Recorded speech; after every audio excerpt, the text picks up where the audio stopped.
The music stopped the second I stepped through those doors. Every head turned, every conversation died, and for a moment, it felt like the air itself froze. I stood there, clutching my purse so tightly my knuckles ached, my heart pounding against my ribs as if it wanted to break free. My son, Daniel, locked eyes with me first.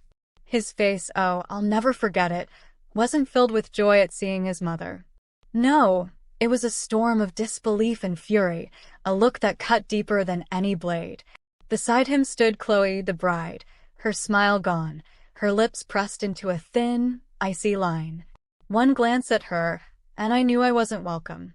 If you're just tuning into this channel, please subscribe and tell us where you're watching from. And while you're at it, tell me, have you ever walked into a room only to feel like you didn't belong there? That was me. That was the exact moment I realized something was terribly wrong. Because among the crowd, standing tall and proud in a fine suit, was the man I had stopped to help on the roadside. Mr. Henderson. Only this time he wasn't helpless. He was smiling at me like he had just won. A hush rolled across the hall, broken only by the faint clink of a glass being set down. The guests didn't need to speak. Their eyes said it all. Disapproval. Curiosity. Pity. Whispers started at the back, moving forward like ripples in water. My late arrival had become the evening's entertainment. I wanted to run, but my legs refused to move. Every step I had taken to reach that door now felt like a mistake. I could feel the weight of my son's anger from across the room, and it crushed me. Daniel, the boy I had raised, the man I had devoted my life to, looked at me as if I were a stranger who had trespassed into his world. Chloe, of course, seized the moment. Her heels clicked against the polished floor as she walked toward me, her posture flawless, her gaze colder than winter frost. She didn't have to say a word. The disdain in her eyes was enough to strip me bare. And there, just beyond her, Mr. Henderson met my gaze. Gone was the trembling old man with a broken truck. In his place stood someone sharp, calculating, and disturbingly satisfied. His smirk told me what my heart already feared. I hadn't helped a stranger. I had walked straight into a trap. Chloe stopped just a few steps away from me. Her voice, sweetened for the audience, dripped with venom when she spoke. "Margaret, darling," she said, tilting her head as though she pitied me. "We were all so worried about you. Mr. Henderson was just telling us how you insisted on helping him, how you said your son's wedding could wait." A murmur swept through the room. My chest burned as if her words had branded me. That wasn't what I said at all. But in their ears, it sounded believable. Too believable. I opened my mouth, desperate to explain, but Daniel's voice cut through the silence. Low. Sharp. Controlled. "Mom," he said, and the way he spit that word made me shiver. "Do you have any idea what this looks like?" What did it look like? It looked like betrayal. That's what his eyes were screaming at me. My Daniel, the boy I'd held through sleepless nights, the young man I'd cheered for at every milestone, was staring at me like I had abandoned him. I wanted to scream the truth, that I had only tried to help, but my throat tightened and nothing came out. And then Henderson's smirk widened, as if my silence was his final victory. The whispers grew louder, circling me like vultures. I could hear fragments. Late to her own son's wedding. Helped a stranger? Shameful. Each word stung like a slap. My hands trembled around the small gift box I carried, the one holding the locket I had meant as a gesture of love. In that moment, it felt more like a prop in a cruel performance. Chloe leaned closer, lowering her voice so only I could hear. "You've embarrassed Daniel. Whatever respect you had left, it's gone." Her smile returned as she straightened, polished and perfect for the audience, while my dignity cracked beneath the weight of her charade. I turned my eyes back to Daniel, praying for just a flicker of understanding, a single sign that he still believed in me. Instead, all I saw was anger I had never witnessed in him before. It was as if Henderson's smug grin and Chloe's poisonous whispers had built a wall between us, and I was on the outside. That was the moment I realized I had been set up. My kindness had been twisted into a weapon against me, and my son believed the worst. So before anyone else could define me, I made a decision. They would hear my side. All of it. That morning had not been kind to me. The clock on my mantel chimed louder than usual, warning me I was running out of time. My hands shook as I fumbled with the small buttons on my lavender jacket, each one testing my patience. My arthritis had a way of reminding me who was in charge, and today of all days, it had chosen to fight me. By the time I managed to get dressed, my knees throbbed as if they were grinding against stone. I caught my reflection in the mirror and whispered to myself, "You can do this, Margaret." My late husband, Arthur, used to say lavender made my eyes brighter, and I clung to that memory like armor. Even after all these years, I still reached for his words when I needed strength. Losing him had carved a hollow place inside me, but Daniel, my only son, had filled it with light. He was my reason to keep moving, even on mornings when my body told me to stay in bed. Daniel had grown into a man anyone would be proud of, kind, hardworking, with a softness in his heart I had always cherished. Yet, in the weeks leading up to his wedding, a knot of unease had sat in my stomach.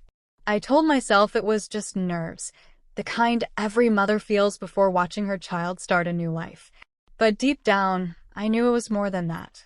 From the very first moment I met Chloe, something inside me recoiled. She was flawless in the way people on magazine covers are flawless, every hair in place, every gesture deliberate, every word chosen as if she had rehearsed it. Daniel introduced us in his apartment, a space that once reflected his warmth but now carried Chloe's fingerprints everywhere. The cozy cluttered corners I remembered had been stripped away, replaced with glass and chrome that gleamed like they belonged to someone else. I tried to bridge the gap. I complimented the sleek coffee table she had chosen, hoping to spark a real conversation. Instead, she gave me a polite nod, her eyes already scanning the room for imperfections. Not once did she truly look at me. It was as if I were invisible in my own son's life. I reminded myself that love sometimes makes people blind to small slights. Daniel only saw her confidence, her ambition, the polished life she promised. I saw something colder. Still, I bit my tongue. What mother wants to be accused of jealousy when her son believes he's found happiness? Have you ever felt your child slipping further and further away, not through words, but through the company they keep? That's how it felt. Daniel's smile was still mine, his laugh still mine, but little by little, his world no longer had space for me. There was one moment that cut deeper than all the others. I had spent weeks knitting a baby blanket, soft cream wool stitched carefully through nights when my hands ached and my eyes begged for rest. Each loop of yarn carried my hope for a future grandchild, a piece of my heart woven into every row. When it was finished, I wrapped it in tissue and carried it to Daniel's apartment with pride swelling in my chest. Chloe opened the package and held the blanket as though it were something fragile, but not in a tender way. She pinched the corner between her fingers, smiled a thin smile that never reached her eyes, and said, "That's sweet, Margaret. But we're not planning on children anytime soon. Besides, our home has a different aesthetic." She folded the blanket neatly, tucking it into a drawer as though it were clutter. I never saw it again. In that moment, I felt as if she had folded me away too, like I didn't belong in the world Daniel and she were building. When I told Daniel later, hoping he'd understand the hurt, he only patted my hand. "Mom, she just has a vision for the future. You'll always be part of my life." His words were gentle, but they slipped through me like water through a sieve. The truth was already clear. I was no longer the first woman in his life, and the one who had replaced me had no intention of sharing space. After that day with the blanket, I realized I needed to try harder, not for Chloe's sake, but for Daniel's. He deserved peace, and if that meant swallowing my pride, then I would. That's when I decided on the locket. A small gold piece, polished and warm, holding a picture of Daniel as a boy on one side and space for Chloe's photo on the other. To me, it was more than jewelry. It was a bridge, an invitation for her to stand beside him in my heart. I placed it carefully in a velvet box and carried it in my purse on the morning of the wedding. It wasn't expensive or grand, but it carried weight, the kind that can't be measured in dollars. I hoped that when I placed it in her hand, she might see my sincerity. I wasn't trying to compete with her. I only wanted to belong, to be accepted as part of the family my son was building. Still, I couldn't shake the gnawing worry in my chest. What if she saw it the way she had seen the blanket, an intrusion, a flaw in her perfect design. Tell me, have you ever offered someone a piece of your heart only for them to look at it as though it didn't belong? Have you ever felt the ache of being close enough to love, yet too far to be included? That was me on the morning of Daniel's wedding, clutching that velvet box as though it held not just a locket, but my last chance to be welcomed. The drive from Stamford to New Canaan should have been peaceful. The trees along the road were dressed in the first touches of autumn, their leaves glowing with orange and red, and the air outside was calm. But I couldn't enjoy any of it. My heart pounded too loudly, reminding me with every beat that I was already behind. The clock on the dashboard ticked toward disaster, each passing minute slipping away like water through my fingers. The velvet box on the passenger seat stared back at me, small but impossibly heavy. Inside was the locket, my offering of peace, my final attempt to prove I wanted to belong. I gripped the steering wheel tighter, whispering, "You cannot be late, not today." I imagined walking into the hall, seeing Daniel's eyes light up when he saw me seated, ready and smiling for him. I imagined placing the locket in Chloe's hands, hoping she would, just this once, see me as family. Those images pushed me to press harder on the gas. But nerves gnawed at me. I had dressed as quickly as I could, fighting stiff joints and trembling fingers, only to watch the minutes slip by. My knees ached as I moved from pedal to pedal, yet my determination to be on time carried me forward. Still, the worry about Chloe's cold stare crept into my thoughts. I had seen what her disapproval could do, how easily she could turn silence into judgment. If I was late, she would never forgive me. I focused on the road, telling myself nothing would stop me, and then I saw him. Up ahead, smoke billowed from the hood of a battered blue pickup truck parked at the shoulder. An elderly man stood beside it, hunched, his face pale, his glasses slipping down his nose. He clutched a folded newspaper in one hand and looked around helplessly, as if the world had forgotten him there. I slowed instinctively. My heart leapt into my throat. I knew that look, the look of someone abandoned in a moment of need. I had worn it myself after Arthur passed. The empty nights, the quiet mornings, the sudden weight of realizing no one was coming to help. I pressed my lips together and tried to look away, telling myself I had no time for this. But as I passed, his eyes caught mine, and in them, I saw the same loneliness that had haunted me for years. I gripped the wheel so tightly my knuckles turned white. "Keep driving," I told myself. "Your son is waiting. This is his day." The country club was less than half an hour away if I stayed on the road. If I stopped, even for a moment, I risked missing everything. Yet the thought of leaving him there gnawed at me. He looked too frail, too lost. Daniel was my reason to live. Yes, but wasn't I also someone else's mother, someone else's chance for compassion? Arthur used to tell me, "When you see someone in need, Margaret, you don't measure the cost, you just help." Those words echoed louder than the ticking clock. I eased my foot off the gas. My heart begged me to keep going, but my conscience pulled the wheel toward the gravel shoulder. The man jumped when I rolled down the window. His face lit up with relief the moment I spoke. "Sir, do you need help?" He nodded quickly, his voice trembling. "Bless you, ma'am. My truck's given out, and my phone died. My grandson's got his first football game, and I promised I'd be there. But without a ride."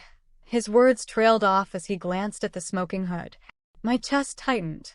A grandson waiting for his grandfather. A promise hanging in the balance. I thought of Daniel waiting for me, expecting his mother to stand proudly by his side. The same love, the same urgency, but for two different families. I hesitated, torn between duty to my son and compassion for the stranger. I knew what Chloe would say, that I should have driven past without a second thought. She would have never stopped. But my heart wouldn't let me leave him. "Get in," I said softly. "I'll take you." His eyes filled with gratitude. "Are you sure?" "It's a good 20 minutes from here." I glanced at the clock. 20 minutes I didn't have. Still, I forced a smile. "I'm sure. Come on." He climbed in slowly, careful with his movements, smelling faintly of coffee and engine oil. He introduced himself as Mr. Henderson, a retired teacher. As I pulled back onto the road, he began talking about his grandson, Leo, and how this game meant everything to the boy. His voice carried the pride of a grandfather who wanted to keep a promise, and for a while, I forgot about my own anxiety. Helping him felt right. But the minutes dragged, and every glance at the clock twisted the knot in my stomach tighter. By the time I dropped him at the field, where children in bright uniforms darted across the grass and parents cheered from the sidelines, I knew the truth. I was late. Not just a little late. Terribly, unforgivably late. He thanked me with tears in his eyes. "You've done more than you know," he said. "Leo will remember this day forever." I smiled weakly, trying to believe my sacrifice meant something. But as I pulled away, my heart sank. The country club was still miles ahead, and the ceremony had already begun without me. I pressed harder on the gas, praying Daniel would understand, though I feared Chloe would twist the story before I even arrived. My hands shook as I gripped the wheel, the velvet box on the seat beside me trembling with every bump in the road. I tried to call Daniel, but his phone went straight to voicemail. "Hi, Mom. I'm probably busy right now, but I'll call you back." The recorded message felt like a wall slamming shut. He wasn't busy, he was getting married. Without me. Tears blurred the road as I sped forward, but there was no undoing my choice. I had stopped. I had helped. And now I would have to face the cost of that decision. So let me ask you, what would you have done? Would you have stopped for a stranger, or kept driving to make it on time? Tell me in the comments. And don't forget to like and share this story, because choices like these shape who we are more than we realize. I waved as Mr. Henderson hurried across the grass toward the football field. Parents shouted from the bleachers, whistles pierced the air, and children darted in their uniforms like bright streaks of hope. It should have been a sweet moment, but instead, it hollowed me out. I sat in my car, frozen, staring at the clock. Nearly 3 o'clock. The ceremony was over. The image of Daniel standing at the altar without me tore through me like a blade. I pressed my foot to the gas, my chest so tight it felt as if I were breathing through a straw. The world outside blurred, orange leaves, stone walls, the wide road ahead, but none of it registered. My mind played only one cruel thought on repeat. I had let my son down. By the time I turned into the long drive of the country club, I felt sick. The estate rose before me in perfect order. Manicured lawns, tall hedges, elegant stone archways. Valets in pressed uniforms ran to open car doors, smiling as though they were welcoming guests to paradise. For me, it was the gates of judgment. I stumbled out, handed over my keys, and whispered, "Please take care of it." My hands trembled around my purse and the velvet box inside. That little box had once filled me with hope. Now it weighed like lead. Music floated from inside as I climbed the steps. My knees ached, but I forced myself forward, each movement heavy with dread. I straightened my jacket, inhaled sharply, and pushed the double doors open. Silence. The laughter, the music, the conversations, all of it stopped. Dozens of eyes turned to me at once. It was as if I had walked into the wrong world, a place where I did not belong. My breath caught, and I froze in the doorway. Daniel was the first person I saw. He stood in the center, his hands still holding Chloe's. His face, oh, I will never forget that face. It wasn't pride, it wasn't relief, it was fury. His jaw was clenched, his eyes sharp, and for a moment I thought I had stepped on stage as the villain in his story. Chloe stood beside him, radiant in her gown, but her smile had hardened into something sharper, colder. She stared at me like a queen confronted by an unworthy subject. The whispers started then, low at first, then growing. "She's late, her son's wedding. How could she?" Each word wrapped tighter around me until I could hardly breathe. I wanted to speak, to explain, to say I had been helping someone who needed me. But before I could, my eyes fell on him. Mr. Henderson. Only, he wasn't the frail, trembling man I had seen by the roadside. He stood tall, confident, a glass of champagne in one hand, his coat replaced with a fine tailored suit. He was no stranger anymore. He was someone important. And when his eyes met mine, his lips curled into a smirk. My heart dropped. The panic I had seen earlier had been an act. Every word, every gesture, carefully chosen to draw me in. I had been played. Chloe released Daniel's hand and began walking toward me, her heels striking the floor like a drumbeat of condemnation. Her voice carried easily, sweet enough for the guests but sharp enough to cut me. "Margaret, darling." We were all so worried. She turned to the crowd, her expression one of staged concern. "Mr. Henderson was just telling us how you insisted on helping him, how you said the wedding could wait." A ripple of laughter and gasps spread through the guests. My chest burned. That wasn't the truth. But who in that room would believe me over him? I shook my head, trying to speak, but Daniel's voice cut me down. "Mom." His tone was low, steady, but filled with anger I had never heard from him before. "Do you have any idea what this looks like?" The room blurred. I wanted to scream that I had only tried to help, that I thought I was doing something good, but the words lodged in my throat. My son's eyes told me everything. He believed the worst. Henderson's smirk grew wider. He raised his phone and, with deliberate slowness, showed a photo. It was me, standing beside my car, talking to him as if I had all the time in the world. He had pretended to fumble with his phone, and I hadn't realized he was capturing the moment. The crowd leaned closer, whispers turning sharper.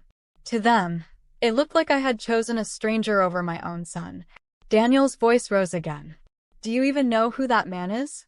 He pointed toward Henderson, his hand shaking with fury. "That's Theodore Henderson, Chloe's father's rival. Their businesses nearly destroyed each other. And here you are, bringing him to my wedding." The name meant nothing to me, but the way Daniel said it, the way everyone reacted, told me enough. My good deed had been twisted into treachery. Chloe took another step closer, her voice now soft enough for only me.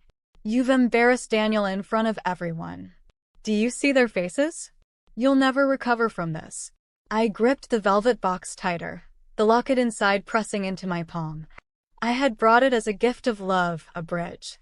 Now it felt like evidence of my failure. Then, in the middle of the whispers and stares, a hand touched my arm. Gentle but firm. I turned and saw her. A woman I didn't know, dressed simply in black, a silver hummingbird brooch pinned to her lapel. Her eyes were steady, kind but knowing, and she leaned close enough that only I could hear. "The first lie is the one you tell yourself," she whispered. "The second is the one they tell everyone else." She slipped a folded note into my hand. "Go to this address. There's more to this story than you know." Before I could respond, she stepped back, blending into the crowd as if she had never been there at all. I stared down at the note, my hands trembling, my heart pounding. Around me, laughter and chatter slowly resumed, but not for me. For me, there was only the sting of humiliation, the weight of my son's anger, and now, the flicker of a mystery I hadn't asked for but could no longer ignore. I lifted my chin, fighting the urge to run. If I stayed, I would drown in their judgment. If I left, I might find the truth hidden inside that folded paper. Either way, nothing about this day would ever be the same. I left the reception hall with my head high, even though my heart felt like shattered glass. The folded note from the woman with the hummingbird brooch pressed into my palm. I didn't know her name, but her words clung to me like a lifeline. "Go to this address. There's more to this story than you know." The valet brought my car around, his smile polite but strained. He wouldn't meet my eyes, and I couldn't blame him. I slid behind the wheel and started driving. Not home, but toward the address scribbled on the paper. The country club's manicured lawns gave way to winding back roads, and then to a quiet neighborhood of modest houses. When I pulled up in front of a yellow colonial with a porch swing and red geraniums, my pulse quickened. Hanging from the awning was a silver hummingbird wind chime, tinkling softly in the autumn air. I knocked, and the door opened almost immediately. The woman stood there as if she'd been waiting for me. "Hello, Margaret," she said calmly. "Come in." Her home was simple, lined with books and warmed by the scent of tea. She introduced herself as Eleanor, and after seating me in a cushioned armchair, she poured me a cup as though I were an old friend. "You must have questions," she said, folding her hands in her lap. "Why?" My voice cracked. "Why did you help me?" Eleanor studied me for a moment before speaking. "Because you were never meant to be the villain tonight. You were meant to be destroyed. And I couldn't stand by and watch that happen." Her words chilled me. "Destroyed? By whom?" Theodore Henderson, she replied, her voice steady. And Chloe. I stared at her, unable to form words. She leaned forward, her eyes sharp but compassionate. The breakdown on the side of the road wasn't a coincidence. Theodore knew you would pass that way. He staged it, knowing you couldn't ignore someone in need. He played the helpless man so you'd stop, so you'd arrive late, and so Chloe could twist your kindness into betrayal. I clutched my teacup, my hands trembling. But why? Why would Chloe do this to me? I've done nothing but try to be part of her life.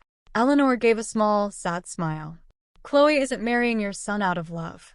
She's marrying him because she believes he controls something she desperately wants. Theodore fed her that belief. To them, you are an obstacle, a mother who might stand in the way. My stomach turned. What could they possibly think Daniel has? It's not Daniel, she said softly. It's you. Chloe believes your late husband left behind a collection of property deeds. Land, titles, assets worth a fortune if gathered together. She thinks you inherited them. I shook my head stunned. Arthur was a teacher. We had enough to live, nothing more. He did enjoy researching family history, but that was just a hobby. Eleanor's gaze didn't waver. Arthur was connected to an old line of landowners. Years ago, he inherited deeds from distant relatives. He never flaunted it, never even told you, because to him, those papers were history, not wealth. But Chloe doesn't see history. She sees opportunity. The room seemed to spin around me. Could Arthur have hidden something like that? He had spent countless hours in his study, poring over maps and documents. I had never thought twice about it. Eleanor reached into a drawer and slid a folder toward me. I've been watching Chloe for years. I knew her mother, and I've seen Chloe grow into the woman she is now. I intercepted conversations, tracked her dealings. This, she tapped the folder, is proof. Court papers, emails, even photographs of her with Theodore before she ever met your son. I opened the folder with shaking hands. The evidence stared back at me. Messages between Chloe and lawyers discussing settlements, financial documents showing debts she was desperate to cover, and pictures of her at dinners with Theodore, smiling like old allies. My stomach burned with rage. I had been humiliated in front of everyone, painted as selfish and careless, all because of a scheme spun from greed. Eleanor's voice broke through my fury. You have a choice, Margaret.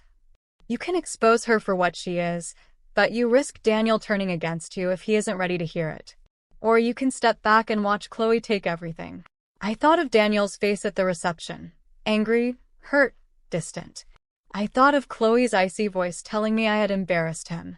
I thought of Arthur, who always told me that truth, even when painful, was worth fighting for. I set down my teacup with a trembling hand.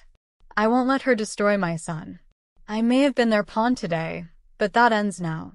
Tell me what I need to do.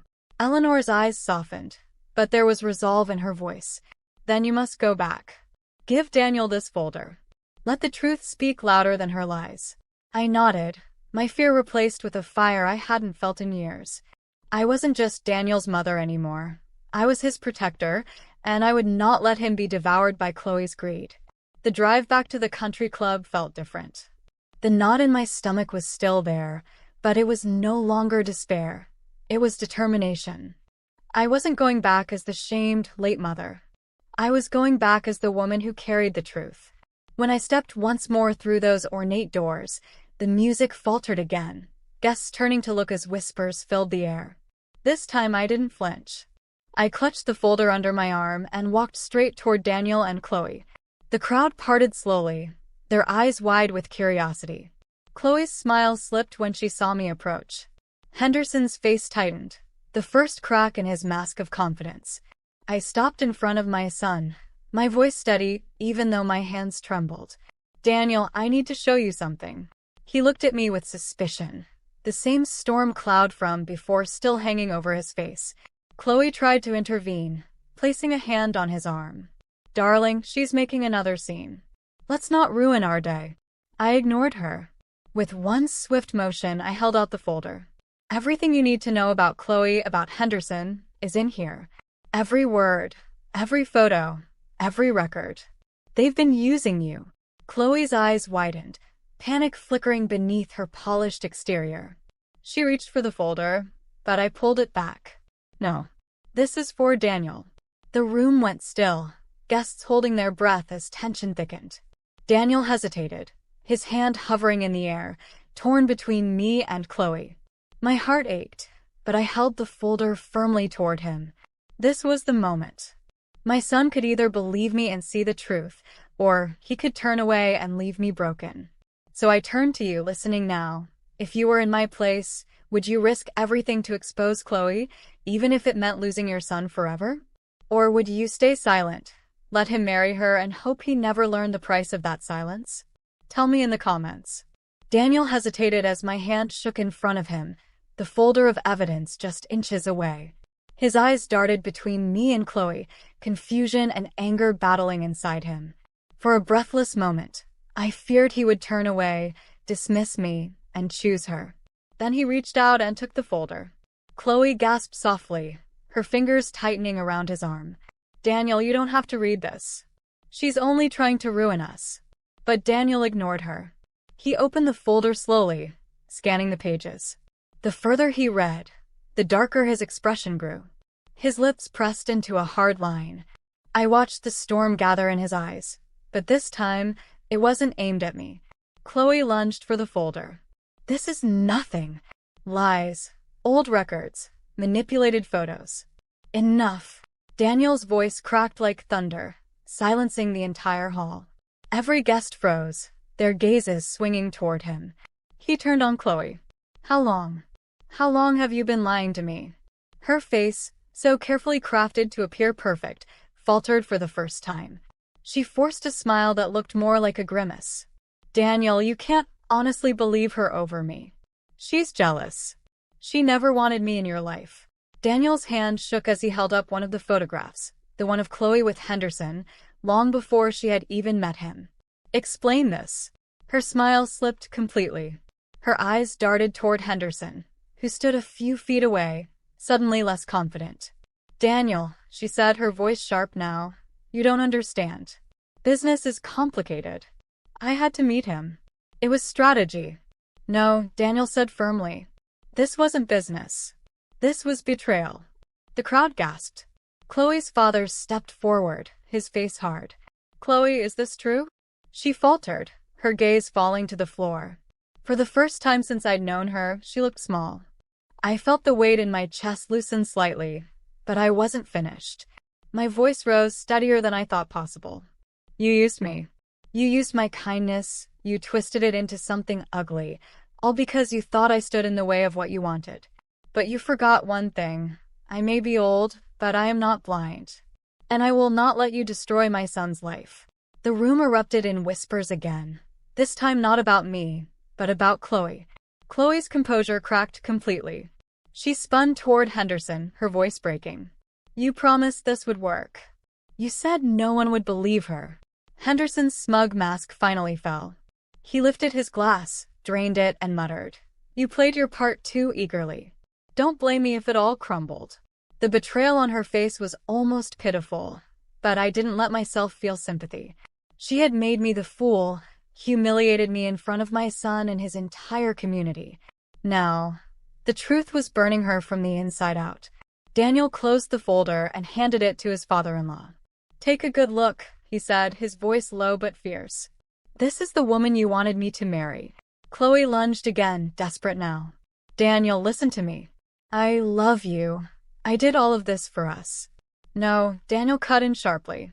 You did this for yourself. You've lied, manipulated, and treated my mother like dirt. If you thought I'd stand by and let you ruin her, you don't know me at all. The silence that followed was heavier than any before. Then Daniel reached for my hand. He squeezed it tightly, and when I looked at him, I saw not anger, but clarity. His voice softened, though it carried enough strength to echo through the hall. You weren't late, Mom. You were right on time. Tears filled my eyes. For the first time that day, I felt like my son saw me, not as an embarrassment, not as a burden, but as his mother, the woman who had always stood in his corner.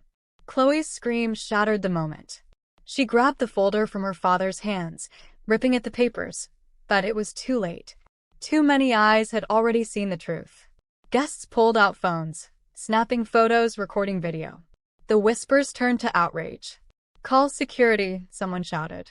Within moments, 2 uniformed men appeared at the entrance. Chloe thrashed against them, shouting my name like a curse. "This isn't over, Margaret. You'll regret this." I stood tall, holding Daniel's hand. For once, her words didn't cut me. They rolled off me like rain on stone. Theodore Henderson slipped toward the exit, his confidence gone, his shoulders hunched. As he passed, his eyes met mine for a fraction of a second. There was no smirk now, only a shadow of recognition, as if he knew I had beaten him at his own game. The guards escorted Chloe out, her shouts echoing through the hall until the heavy doors closed behind her. Silence followed, broken only by the trembling breath I hadn't realized I was holding. Daniel turned to me, his grip firm. "I'm sorry, Mom. I should have trusted you from the start." I shook my head, tears slipping down my cheeks. "No, Daniel. You've been caught in her web. But now you're free." He pulled me into an embrace, and the applause began. Soft at first, then louder, until the entire hall echoed with clapping. It wasn't for me alone. It was for the truth, for the moment deceit was broken, for a son and mother who had stood together against lies. I closed my eyes and let the sound wash over me. The shame I had carried all day finally lifted. When the doors closed behind Chloe, a hush settled over the room. For a long moment, no one moved. I stood beside my son, his hands still clasping mine, and I let the reality sink in. I had walked into that hall carrying shame, but I was leaving it carrying truth. Daniel leaned closer, his voice gentle now. "You've always been stronger than I realized, Mom." His words wrapped around the ache in my chest and soothed it. I had been humiliated, mocked, and nearly cast aside, but in the end, my son had seen me for who I truly was. As the evening slowly resumed, guests approached me with softened eyes, some offering apologies, others simply nodding in quiet respect. I didn't need their approval, but it reminded me that lies can only hold power for so long. Eventually, the truth shines through. Later that night, when the music played again and laughter cautiously returned, I slipped outside for a breath of cool air. The gardens stretched before me, lanterns glowing softly against the dark. I pressed the velvet box to my chest, the locket still waiting inside. I had planned to give it as a token of welcome, but now it carried a different meaning. It wasn't for Chloe anymore. It was a reminder that love can survive betrayal, that family can bend without breaking. Arthur's words came back to me. Kindness is never wasted. I thought about Henderson's staged helplessness, about Chloe's cruelty, about the woman with the hummingbird brooch who had stepped in when I needed it most. Kindness had led me into a trap, yes, but it had also led me to the truth. And that truth had saved my son. I know many of you listening now may have faced moments like mine. Times when your good heart was mistaken for weakness. Times when you gave love, only to have it dismissed. Let me tell you, being kind will never be your downfall. The betrayal of others may wound you, but their actions reveal their own emptiness, not yours. Daniel joined me outside a little later. He slipped his arm around my shoulders, and for the first time in years, I felt the boy I had raised was still there, still mine. "Thank you," he whispered, "for never giving up on me." I smiled through tears. A mother doesn't give up. Not ever. That night ended differently than I had imagined, but perhaps better than I deserved to hope. I hadn't just attended my son's wedding. I had witnessed the truth break free, and I had found my voice again. So I leave you with this. Never let anyone convince you that compassion is a flaw.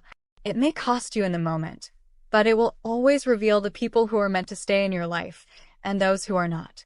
If you've ever faced betrayal, if you've ever been judged unfairly for following your heart, I want to hear your story.